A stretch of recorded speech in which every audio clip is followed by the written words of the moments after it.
호모 아로소르입니다. 멤버십 가입 그리고 구독, 좋아요 감사합니다. 자, 2026년입니다. 우리는 지금 먼 미래를 예측하는 게 아니에요. 바로 우리 눈앞에 펼쳐진 현실을 이야기하고 있습니다. 오늘 다룰 주제는 AI가 돈을 버는 그 순간 모든 것이 증권이 되어버리는 이 현실입니다. 그리고 이 거대한 월스트리트의 금융 운영체제 속에서 우리 같은 평범한 개인이 살아남을 유일한 방법은 과연 무엇인지 그 답을 한번 찾아보려고 합니다. 자, 바로 본론으로 들어갈게요. 많은 분들이 이렇게 생각하고 계실 겁니다. 암호화폐 규제가 완화된다고? 그럼 이제 우리 같은 개인 투자자들이 코인 더 자유롭게 사고 팔아서 돈 벌 기회가 생기는 거구나. 바로 이게 거대한 착각의 시작점입니다. 진실은요, 완전히 다른 곳을 향하고 있어요. 지금 벌어지고 있는 이 모든 법적, 제도적 움직임의 진짜 목적은 우리 개인이 아니라 바로 저기 보이는 AI 에이전트와 물리적인 로봇들이 하나의 완전한 경제 주체로서 활동할 수 있는 금융 운영체제, 즉 금융 OS를 만들어주는 겁니다. 클래리티 법안, 이거 절대 인간을 위한 거래법이 아니에요. 기계가 자산을 소유하고 담보로 잡고 대금을 지불하고 또 최종적으로 정산까지 할 수 있도록 이 모든 자산의 종류를 법적으로 명확하게 분류하는 거대한 온체인 시장 구조를 확립하는 작업, 바로 그겁니다. 그래서 오늘 이 거대한 변화의 실체를 한번 제대로 파헤쳐 보겠습니다. 먼저 우리가 어떤 거대한 착각에 빠져 있는지부터 시작해서 기계 경제를 위한 법적인 레일이 어떻게 깔리고 있는지 살펴볼 겁니다. 그리고 가장 중요한 핵심이죠. AI 수익이 증권이 되는 함정을 지나서 이 모든 판을 설계한 월스트리트의 거대한 청사진을 들여다볼 거고요. 결국 우리가 마주하게 된 생존의 딜레마를 넘어설 유일한 탈출구는 무엇인지 그 해답까지 찾아가 보겠습니다. 그럼 첫 번째, 거대한 착각부터 시작하죠. 많은 사람들이 이 규제 완화를 우리 개인 투자자들을 위한 선물이라고 생각하지만 진실은 다릅니다. 지금 만들어지고 있는 이 모든 법과 제도의 진짜 사용자는 우리가 아니에요. 완전히 다른 새로운 경제 주체를 위한 판이 짜이고 있는 겁니다. 자, 두 번째입니다. 기계 경제의 법적 레일. 그렇다면 그 새로운 경제 주체, 그러니까 AI와 로봇들을 위한 세상은 대체 어떻게 만들어지고 있을까요? 지금부터 그 새로운 금융세계의 기초가 되는 법적인 기반이 어떻게 건설되고 있는지 좀 더 구체적으로 살펴보겠습니다. 자, 이 슬라이드 한 장이 모든 걸 말해줍니다. 왼쪽에 보이는 건 과거의 금융 시스템, 즉 인간을 위한 은행 창구죠. 오른쪽은 어떻습니까? API로 촘촘하게 연결된 현대의 기계 경제입니다. 한번 생각해 보세요. 로봇이 신용카드 신청서를 쓸 리가 없잖아요. 은행 창구에 가지단 않죠. 기계 경제가 제대로 돌아가려면 완전히 새로운 인프라가 필요합니다. 기계끼리 소통할 수 있는 API, 자동으로 계약을 실행하는 스마트 컨트랙트, 자산을 보관하고 전송하는 지갑, 그리고 가치를 담보로 잡을 수 있는 토큰화된 자산, 이게 필수적이란 말이죠. 미국 정부와 월스트리트가 지금 추진하는 건 단순한 코인 분기가 아닙니다. 바로 이 기계 경제를 위한 완벽한 법적, 기술적 레일을 따는 대공사입니다. 이 법적 레일의 핵심, 바로 이 법안들입니다. 첫 번째 단계는 스테이블 코인을 규제하는 지니어스 법안이었어요. 기계들을 위한 돈을 법적으로 정의한 거죠.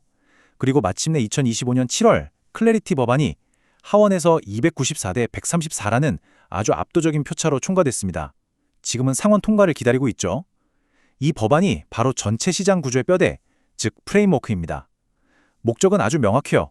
온체인 자산을 법적으로 정의하고 SEC와 CFTC의 관할을 명확히 나누고 기계가 자산을 소유하고 거래할 수 있는 규칙을 확립하는 것. 그런데 여기서 아주 중요한 점이 하나 있습니다. 바로 개인이 자신의 디지털 자산을 직접 보관할 권리, 즉 비수탁 권리를 명시적으로 포함하고 있다는 사실입니다. 이 조항, 이거 나중에 왜 우리 생존에 결정적인 역할을 하는지 알게 되실 겁니다. 잘 기억해두세요. 세 번째, AI 수익증권 함정입니다. 여기가 바로 오늘 이야기의 심장부라고 할 수 있습니다. AI가 스스로 돈을 버는 그 혁신적인 순간, 역설적으로 거대한 법적인 함정이 모습을 드러냅니다. 지금부터 그 함정의 정체를 낱낱이 파헤쳐 보겠습니다. 바로 하위 테스트라는 함정입니다. 이게 뭐냐면 어떤 것이 증권인지 아닌지를 판단하는 아주 오래된 기준인데 2020년 SEC의 새로운 해석에 따라서 AI 시대에 완벽하게 부활했습니다. 구조는 아주 간단해요. 첫째, 타인의 노력이 들어갔는가? 당연히 들어갔죠. AI 운용사, 개발자, 에이전트 설계자의 노력이 있습니다. 둘째, 이익에 대한 기대가 있는가? 네, AI가 자동으로 벌어들일 수익을 나는 아무것도 안 하고 배당받을 것을 기대하죠. 이 두 가지가 충족되면 그 결과는 무조건 증권으로 분류되는 겁니다. 토큰의 이름이 유틸리티 토큰이든 거버넌스 토큰이든 그런 건 전혀 상관없어요. 그 실질이 현금 흐름에 대한 권리라면 그건 증권으로 간주됩니다. SEC는 명확히 선을 그었어요. 핵심은 수익을 배당하는 구조 그 자체라는 겁니다. 자, 그럼 이런 질문이 당연히 나오겠죠. 이 기계 경제 안에서 일어나는 수많은 거래들 중에서 도대체 뭐가 그냥 단순한 서비스 비용 지불이고 뭐가 증권처럼 취급되는 이익 분배인지 이걸 어떻게 구별할 수 있냐는 거죠? 이 청소로봇 경제학 예시가 그 답을 아주 명확하게 보여줍니다. 자, 여기 상가 건물에서 24시간 일하는 물리 AI 청소로봇이 있다고 칩시다. 이 로봇은 복잡한 계산을 해야 해서 외부의 파이노드에 도움을 요청하고 그 대가로 파이를 지불합니다. 이게 바로 왼쪽 화살표, 비용 정산입니다. 로봇 입장에서는 사업을 위한 그냥 운영 비용이고 노드 입장에서는 컴퓨팅 서비스를 제공한 대가일 뿐이죠. 이건 증권이 아닙니다. 상품, 즉 커머디티 거래에 가깝죠. 하지만 오른쪽 화살표를 보세요. 이 로봇을 운영하는 회사가 로봇이 청소 서비스를 해서 벌어들인 순이익을 모아서 이 로봇의 소유권을 나타내는 토큰을 가진 사람들에게 배당금으로 나눠줍니다. 이게 바로 이익 분배입니다. 토큰 보유자들은 로봇 운영에 아무런 노력도 하지 않았지만 다른 사람의 노력으로 발생한 이익을 기대하고 나눠받잖아요. 이건 하위 테스트의 정의에 정확하게 들어맞고 따라서 증권이 되는 겁니다. 이 표는 AI가 만들어내는 가치의 운명을 가르는 절대 기준표라고 보시면 됩니다. 모든 AI 관련 토큰은 이 세 가지 중 하나로 명확하게 분류될 거예요. 첫째, 서비스 사용권. AI 에이전트를 부르거나 API를 쓰는 권리죠. 이때 개인의 역할은 단순 사용자이고 SEC는 이걸 증권이 아닌 디지털 도구로 봅니다. 둘째, 기여 보상권. 데이터 검증을 하거나 컴퓨팅 파워를 제공하거나 노드를 운용하는 등 네트워크에 직접 기여하고 받는 보상입니다. 이때 개인의 역할은 네트워크 참여자, 기여자이고요. SEC는 이것도 증권이 아닌 디지털 상품으로 봅니다. 자, 마지막 세 번째, 수익 분배권. AI 매출이나 로봇 대여료 같은 순이익을 배당받는 권리입니다. 개인의 역할은 아무것도 안 하는 수동적 투자자죠. SEC는 이걸 연방증권법의 통제를 받는 디지털 증권으로 봅니다. 앞으로 여러분이 만나는 모든 토큰은 이 셋 중에 어디에 속하는지 반드시 구분하셔야 합니다. 여기서 또 하나의 중요한 착각을 바로잡고 가야 합니다. 어떤 사람들은 이렇게 말해요. 아, 우리가 만든 D앱은 상품으로 분류된 레이어 1 프로토콜 위에서 돌아가니까 안전해. 이건 완전히 틀린 생각입니다. 레이어 1 프로토콜 토큰이 상품이라고 해서 그 위에서 돌아가는 AI 에이전트 D앱의 토큰까지 자동으로 상품이 되는 건 절대 아닙니다. 예를 들어 지금 BNB 체인 위에는 이미 15만 개가 넘는 온체인 AI 에이전트들이 자산을 소유하고 거래하면서 자율적으로 실행되고 있어요. 만약 이 에이전트 중 하나가 자동으로 수익을 내고 그 수익을 D앱 토큰 보유자에게 나눠주거나 바이백하는 순간 그 D앱 토큰은 바로 증권 규제의 집중 타겟이 되는 겁니다. 중요한 건 기반 프로토콜이 무엇이냐가 아니라 그 토큰이 부여하는 권리의 실질이 무엇이냐, 바로 이겁니다. 네 번째, 월스트리트의 청사진입니다. AI가 수익을 내면 증권이 되는 이 정교한 함정. 그렇다면 이 거대한 시스템을 설계하고 있는 주체는 과연 누구일까요? 이제 그들의 진짜 목표가 담긴 거대한 청사진을 함께 들여다볼 시간입니다. 이것이 바로 월스트리트의 진짜 속내입니다. 캔톤 네트워크라는 이름의 거대한 소용돌이가 보이시죠? 이 네트워크는 현금 흐름, 토큰화된 미국 국채, 실물자산 RWA, 담보 등 돈이 되는 모든 온체인 자산들을 블랙홀처럼 빨아들이고 있습니다. 월스트리트는요, 코인 시장을 탄압하려는 게 아니에요. 정반대입니다. 오히려 현금 흐름을 창출하는 모든 증권형 권리들을 합법적으로 독차지하기 위한 기관 전용 금융 OS를 완성하고 있는 겁니다. AI가 만들어낸 수익권처럼 돈이 되는 자산들은 결국 규제형 스마트 컨트랙, 엔터프라이즈급 노드, 그리고 엄격한 KYC/AML을 요구하는 이 기관 레일 위로 강제로 올라타게 되는 거죠. 이 슬라이드는 4차 산업혁명 금융 OS의 완성된 설계도입니다. 거대한 두 개의 레일이 보이시죠? 위쪽은 증권 담보 레일, 즉 월스트리트가 통제하는 탑티어입니다. AI 수익증권, RWA, 마진거래, 캔톤 네트워크가 다 여기에 속하죠. 자본이 불어나고 이익 배당이 일어나는 진짜 부가 창출되는 곳입니다. 반면에 아래쪽은 사용 기여 레일, 즉 우리 같은 대중에게 허용된 바텀티어 퍼블릭 레일입니다. 컴퓨팅 보상, 데이터 검증, API 사용, 비수탁 지갑, 노드 운영 같은 것들이 여기에 있죠. 기계 경제를 유지하기 위한 단순 연상과 인증의 기여 보상은 아래쪽 퍼블릭 레일에 남겨두고 진짜 돈이 되는 수익권은 위쪽 위쪽 월스트리트 기관 내일이 싹 다 가져가는 구조. 이게 바로 그들의 설계도인 거죠. 다섯 번째, 개인의 생존 딜레마입니다. 월스트리트의 이 거대한 청사진을 화면했죠. 그렇다면 이렇게 완벽하게 설계된 기계 경제 속에서 우리 인간은 과연 어디에 서 있어야 할까요? 이제 우리가 직면한 냉혹한 생존의 딜레마에 대해 이야기해 보겠습니다.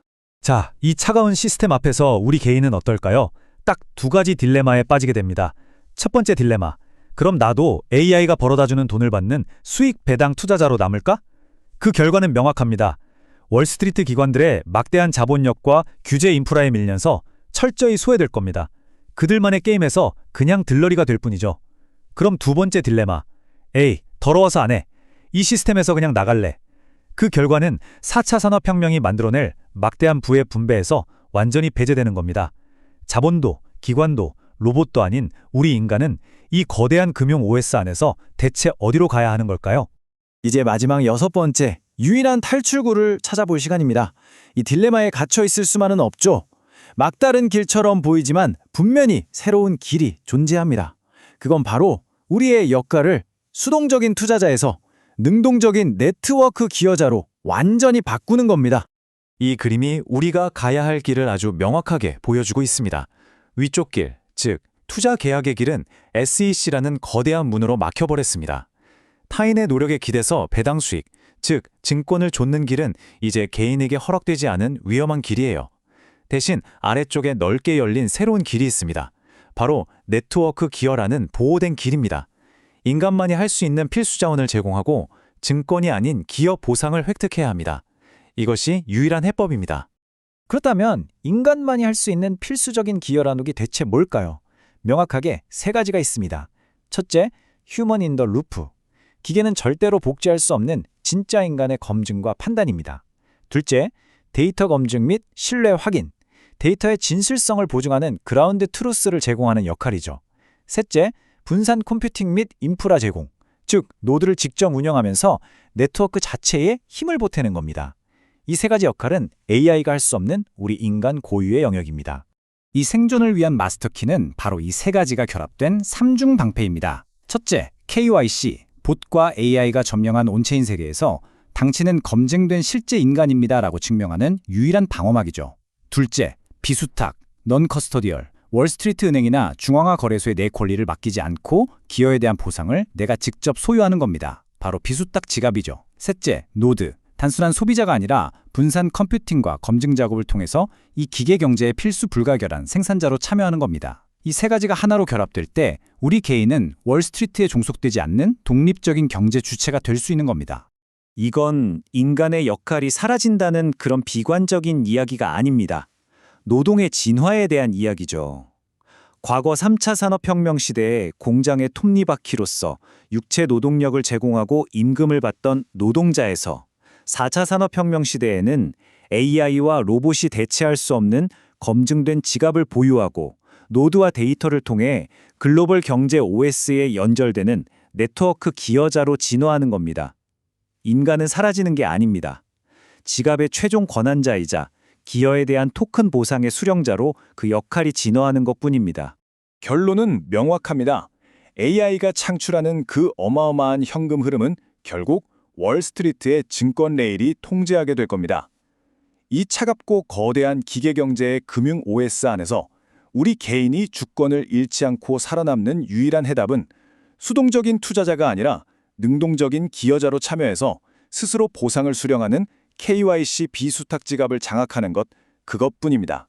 이 시스템은 바로 지금 2026년 이 순간에도 건설되고 있습니다. 이제 질문은 이런 일이 일어날까 말까가 아닙니다. 질문은 이것입니다. 당신은 어떤 역할을 선택할 것인가? 당신은 이 시스템의 수동적인 사용자로 남겠습니까? 월스트리트에 의해 소외된 투자자가 되겠습니까? 아니면 이 새로운 경제의 주권을 가진 능동적인 기여자가 되겠습니까?